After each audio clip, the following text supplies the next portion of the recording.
Divorce-moi. Je me suis remis de ma maladie et je vais recommencer ma vie. Mon mari s'est remis de sa maladie grâce au don d'organes que j'ai fait. Malgré ses supplications désespérées à greffe, il ne m'a jamais remercié par la suite. Au lieu de cela, il a commencé à essayer bien et a finalement demandé le divorce. Alors qu'il crachait ces mots, me regardant avec dédain, il a ajouté « Je n'ai pas besoin d'une femme âgée et malade pour recommencer ma vie. » Matri, j'ai actuellement 31 ans et je travaille tout en gérant les tâches ménagères. J'ai épousé Ethan, qui a 3 ans de plus que moi, à 28 ans, et peu de temps après nous avons une autre fille. Anne, après mon congé de maternité, je suis retournée travailler et malgré les défis, Ethan, Anne et moi avons vécu heureux ensemble. Mais la santé d'Ethan a commencé à se détériorer et il a été diagnostiqué en phase terminale d'insuffisance rénale. En raison de son emploi du temps chargé, il a retardé sa visite à l'hôpital, ce qui a entraîné un diagnostic tardif. Par conséquent, il a dû quitter son emploi et subir une hémodialyse 3 fois par semaine jusqu'à ce qu'il trouve un donneur pour une greffe de rein. C'était si soudain que j'étais très anxieuse, mais maintenant qu'Ethan n'est plus en mesure de travailler, je n'ai pas d'autre choix que de travailler encore plus dur, surtout avec Anne qui grandit, et nous ne voulons pas nous poser uniquement sur les prestations d'invalidité d'Ethan. Prendre soin d'un Ethan malade et d'une jeune Anne est un lourd fardeau. Cependant, ma belle-mère, préoccupée par notre situation, a suggéré que nous emménagions chez elle. Ma belle-mère a déjà perdu son mari et vit seule chez elle, et j'ai une bonne relation avec elle. Ethan serait également mieux avec ses parents biologiques à ses côtés. Avec cela en tête, j'ai accepté l'offre avec gratitude, déménagé de ma maison actuelle et commencé à vivre avec Ethan et Anne chez ma belle-mère. Ma belle-mère est non seulement occupée d'Ethan, mais elle s'est aussi occupée d'Anne et de moi.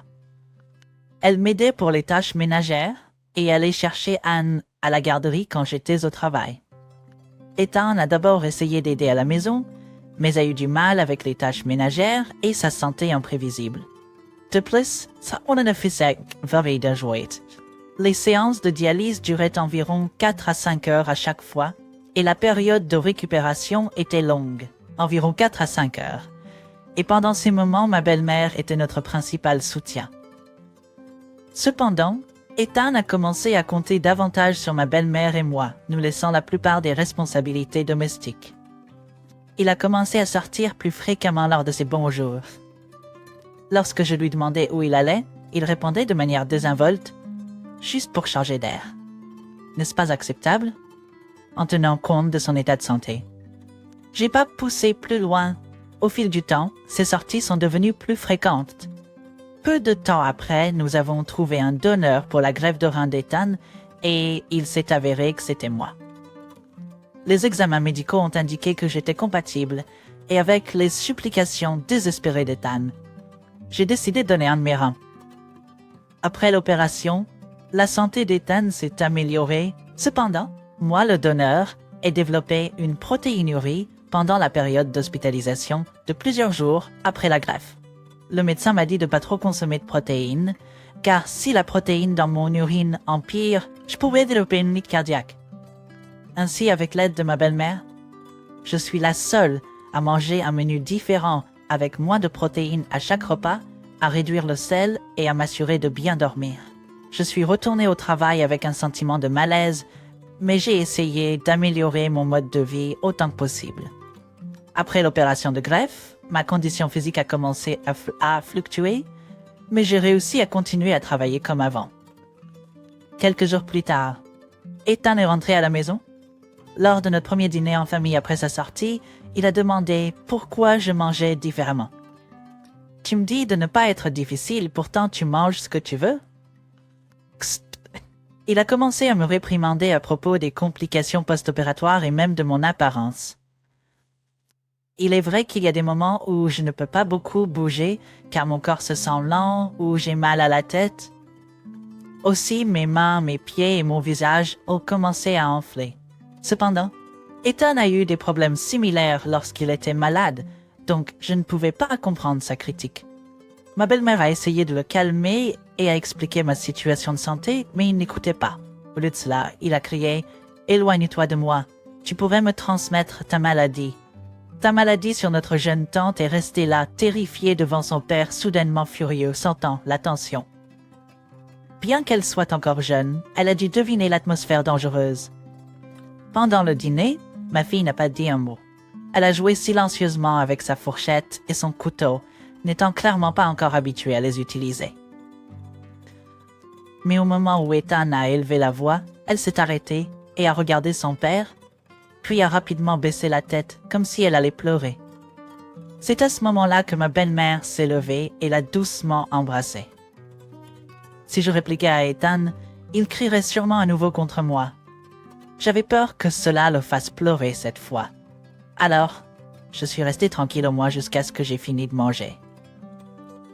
Toute cette tension était due au fait que je lui avais donné un rein. Mais, comment pouvait-il dire de telles choses sans cœur? Après le dîner, j'ai essayé de parler à Ethan après avoir quitté la table avec ma belle-mère. Mais tout ce qu'il a dit était « Reste loin. Tu es malade et c'est dégoûtant. Qui pensez-vous est responsable de cette situation? J'ai donné mon organe pour toi en connaissant les risques. Et tu oses dire ça? Quelle façon manipulatrice de le dire. En tant qu'épouse, vous devriez naturellement soutenir votre mari. Il semblait être une personne complètement différente. Son comportement ne fait qu'empirer. Un mois après sa sortie de l'hôpital, il semblait être revenu à son ancien moi. Il sortait fréquemment, et les tâches ménagères et l'éducation des enfants étaient négligées comme d'habitude. Même lorsque ma belle-mère lui a dit de passer plus de temps à la maison, il n'écoutait. J'ai donné un rein à Ethan et pourtant il semble l'avoir complètement oublié. Chaque fois que nous nous rencontrions, au lieu d'avoir une conversation en tant que couple marié, il me lançait des insultes. Il semblait même me reprocher de vivre sous le même toit que lui. « Maman, qu'est-ce qui ne va pas avec papa ?» Il est vraiment effrayant et me disait, effrayé par son propre père, et a commencé à prendre ses distances avec lui, même si elle n'est qu'une enfant. Ethan ne semble pas se soucier, et quand il est à la maison, il fait attention à Anne. Mais à chaque fois, elle tremblait et se serrait contre moi. Je sentais que je devais faire quelque pas quoi. Et je ne pouvais que réconforter Anne. Avant la transplantation, il me suppliait d'être donneur, mais après l'opération, il ne m'a même pas remercié une seule fois. Ethan a-t-il toujours été si arrogant? Se rappeler des moments heureux lorsque nous étions jeunes mariés et lorsque Anne est née m'a rempli d'une tristesse insupportable. Notre relation ne s'est jamais améliorée. J'ai essayé de maintenir un mode de vie sain tout en travaillant. Après plusieurs examens médicaux, il semble que ma protéinurie guérisse progressivement et j'étais soulagée de voir que cela ne s'aggravait pas. Puis, un jour, même si c'était un jour de semaine, j'ai pris une journée de congé pour un rendez-vous chez le médecin et je venais tout juste de rentrer à la maison. Juste après mon retour, ma belle-mère est partie faire des courses. Alors que je reprenais mon souffle pensant que j'allais chercher Ant à la garderie, il est rentré de sa sortie habituelle. Dès qu'il m'a vu, il a fait une grimace dégoûtée. Je pensais qu'il allait encore m'ignorer, mais les mots qu'il a prononcés étaient totalement inattendus. « Je veux divorcer », a déclaré Ethan sans détour. « Quoi? Pourquoi si soudain? » Merde. Je me suis remise de ma maladie et je veux commencer une nouvelle vie. Je n'ai pas besoin d'une femme plus âgée et malade pour ça, a-t-il clairement déclaré son intention de divorcer. Bien que j'ai été surprise par son annonce soudaine, je n'ai pas été trop choquée. J'étais devenue méfiante à son égard, surtout avec sa négligence des responsabilités domestiques et parentales et la manière dont il m'a traitée après avoir découvert ma maladie. Mon amour pour lui avait disparu depuis longtemps. Les insultes verbales viennent d'être la goutte d'eau qui a fait déborder le vase. D'accord, j'ai accepté le divorce et signé le papier qu'il avait apporté. Aussi douloureux que cela puisse être, il n'y avait pas d'autre option. Je ne croyais pas que nous puissions réparer notre relation. Maintenant, quitte cette maison. C'est moi qui vais hériter de cela, a déclaré Ethan avec arrogance, satisfait de voir les papiers de divorce signés. Puis il a ajouté, et Anne est de mon sang. Laisse-la tranquille. Je ne supportais pas quand il mentionnait Anne. Il s'occupait rarement d'elle et maintenant revendiquait soudain des droits sur elle. Tu ne peux pas décider tout seul. Elle ne peut toi. Il est hors de question que je la laisse avec quelqu'un comme toi. Ça suffit. C'est juste. Peu importe ce que je disais. Ethan était inflexible pour me mettre dehors. Mais quand il s'agissait d'Anne, je suis pas prêt à reculer. Quand Anne dort jeune, je me sens mal à l'idée de devenir un parent célibataire. Mais si je pars, je prévois de l'emmener avec moi. Alors que notre confrontation se poursuivait, ma belle-mère est revenue des courses. Que se passe-t-il ici? J'ai entendu des cris de l'extérieur. Elle a demandé, l'air perplexe. Derrière elle se tenait une jeune femme inconnue. Ouah, belle-mère quitte-t-elle? Quand j'ai demandé, ma belle-mère a expliqué. Quand elle est rentrée des courses, cette femme attendait à l'entrée. En demandant, la femme a dit qu'elle connaissait Ethan. Ma belle-mère, pensant qu'il était impoli de laisser attendre dehors, l'a invité à entrer. Elle avait l'air d'avoir entre 20 et 30 ans, bien habillée. Je n'avais jamais entendu parler d'Ethan ayant une amie comme ça. Quand j'ai lancé à Ethan un regard suspicieux, il est devenu pâle, fixant intensément une femme. « Et pourquoi es-tu dans ma maison? » Je t'ai dit d'attendre dehors. « Eh bien, ta mère m'a dit d'entrer. De toute façon, tu divorces, n'est-ce pas? Je voulais juste voir le visage de ta femme malade avant que ça n'arrive. » Le comportement de la femme était exactement l'opposé de son état frénétique. Elle m'a regardé avec suffisance, riant avec confiance. De la réaction d'Ethan, comme s'il avait été pris en train de faire quelque chose de mal. Je pouvais dire qu'il y avait une histoire douteuse entre deux. Une idée a commencé à se former dans mon esprit. « N'est-ce pas toi qui devrais quitter la maison? » J'ai interpellé Ethan, ma voix étonnamment calme. « Je ne peux pas partir et rester avec quelqu'un comme toi. Si tu ne veux pas être poursuivi en justice, prends ça et pars tout de suite. Va vers Anne si tu veux. » J'ai crié en poussant les papiers de divorce vers Ethan. Il m'a regardé avec méchanceté, mais la menace d'un procès semblait résonner. Il battit en soufflant. Me regardant expulser mon mari, la jeune femme m'a méprisé en riant. Elle est bientôt partie, suivant Ethan. Après leur départ, ma belle-mère, perplexe, a demandé. « Julia, que se passe-t-il? » J'ai expliqué à ma belle-mère le divorce avec Ethan et la situation avec la femme tuée au TAC. Cette femme était la maîtresse d'Ethan. Il l'a rencontré probablement pendant ses sorties. Ma belle-mère, en découvrant l'infidélité de son fils, a regretté et s'est excusée auprès de moi. Après avoir quitté notre maison, Ethan aurait commencé à vivre avec sa maîtresse et semblait seul après la soudaine disparition de son père, mais elle n'a pas pleuré, peut-être ayant compris la situation. C'était un peu triste que notre maladie rende notre fille si bien élevée et moins exigeante. Compte tenu de ma santé, j'ai continué à vivre avec ma belle-mère, même après le divorce. 1 an après le divorce avec Ethan, ma protéinurie s'était guérie et ma vie s'était stabilisée. J'ai décidé de quitter mon emploi et de retourner chez mes parents, loin, avec Anne. Quand j'ai informé ma belle-mère, elle a essayé de m'en dissuader. Et elle se sentait responsable des actions d'Ethan. Elle m'a convaincu de continuer à vivre ensemble jusqu'à ce que j'ai économisé suffisamment d'argent.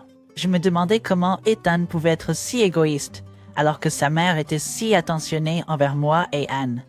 Peut-être qu'il y avait quelque chose de mentalement ou neurologiquement incorrect chez lui. Néanmoins, je n'avais pas envie de faire quoi que ce soit pour un tel homme. C'est à ce moment-là que cela s'est produit. Un jour, après être rentré du travail et avoir vérifié mon téléphone, il y avait un message vocal. C'était de mon ex-mari, Ethan. En écoutant le message, il a supplié d'une voix désespérée, « Julia, aide-moi. On m'a diagnostiqué une maladie pulmonaire. La seule option qui reste est l'ablation. J'ai besoin d'un donneur pour une greffe. Peux-tu être le donneur et me fournir un poumon? » J'ai été stupéfaite par son audace et j'ai immédiatement supprimé le message vocal. Nous étions déjà divorcés et plus une famille. J'ai choisi d'ignorer sa demande effrontée. Quoi qu'il en soit, même si nous étions encore mariés, je n'aurais jamais envisagé de lui faire don d'un organe. Il continuait à appeler fréquemment, mais je ne répondais jamais. Et il laissait toujours des messages. Une fois, le message déclarait avec arrogance « J'ai rompu avec ma copine, donc je vais te m'épouser. » Bien sûr, j'ai ignoré ça aussi. Quelques jours plus tard, profitant de l'absence de ma belle-mère. Ethan s'est présenté chez nous, apparemment frustré que je ne réponde pas à ses appels. Il a menacé « Je sais que tu m'écouteras si je prends Anne. Je l'emmène avec moi. » Essayant de m'intimider, il a regardé Anne, qui tremblait dans mes bras. J'ai serré Anne plus fort et j'ai lancé à Ethan un regard de défi. « J'ai la garde d'Anne. L'emmener comme ça serait un enlèvement. Comment peux-tu être si égoïste pour débarquer et me menacer comme ça? Donne-la-moi tout de suite. Et si tu ne le fais pas, donne-moi ton poumon. » Mes yeux éjectés passante de J'ai calmement appelé la police. Bien que nous ne puissions pas avoir une conversation normale à cause de ces hurlements incontrôlables, entendre ces diatribes a assuré une arrivée rapide de la police. Plusieurs d'entre menaient Ethan. Il continuait à crier qu'il avait besoin d'un donneur et qu'il voulait Anne, mais ils ont réussi à le calmer. Apparemment, une ordonnance restrictive lui a été délivrée à mon encontre. Vers ce moment-là, j'avais économisé assez d'argent et prévoyais de quitter bientôt la maison de ma belle-mère. Mais j'ai décidé de me venger d'Ethan avant de partir. Ayant déjà rassemblé des preuves de ses affaires à des dates par le biais d'un détective privé, j'ai consulté un avocat pour réclamer une pension alimentaire de sa part. Ethan pensait probablement qu'il ne serait pas poursuivi puisqu'il est parti discrètement le jour de notre divorce. Cependant, je n'ai jamais mentionné que je ne poursuivrais pas pour une pension alimentaire. Je rassemblais simplement des preuves pour m'assurer que je pouvais la réclamer. Il a continué à m'appeler par les fêtes. Je savais qu'Ethan était furieux, alors je n'ai pas répondu au téléphone.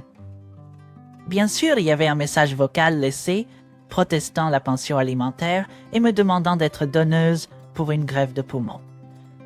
Bien sûr, j'ai ignoré ses demandes et bloqué son numéro.